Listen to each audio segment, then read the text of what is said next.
Hi, this is Isabella from Norse Interiors. I'm going to show you how to customize the section wall cabinet from IKEA and make it into a functional sideboard for your entryway, living room, or wherever else you need extra storage. This is how the frame will look before the upgrade, and this is how it will look after. And this is all done without using any kind of tools other than a screwdriver, whether it's regular or electric.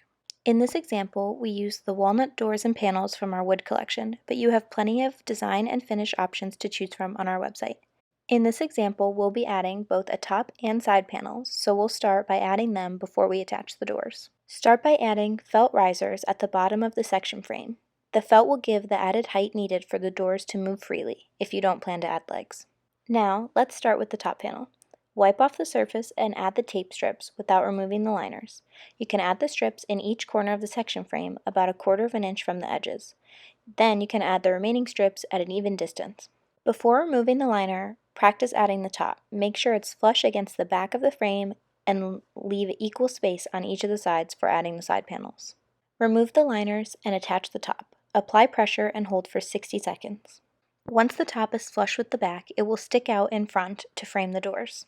Repeat the same process for the side panels. Make sure the panels are flush against the back of the frame and with the top before removing the liners.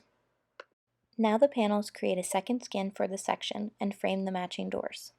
It's time to attach the doors. Start by attaching the hinges from IKEA by opening the head of the hinge and putting it in the pre-drilled hole spot. Push the hinge into the pre-drilled hole of the door and close the head of the hinge to secure it. Place the base part of the hinge from IKEA in the second holes from the top and bottom in the frame. Make sure the arrow on the base that's in the frame points outwards away from the frame.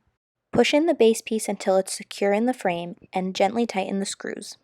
Attach the doors by steering the hinge into its base and gently pushing until you hear it snap into place. Adjust the hinges to align the doors if needed. IKEA's hinges are adjustable in height, depth, and width. Small adjustments and turns in the screws go a long way.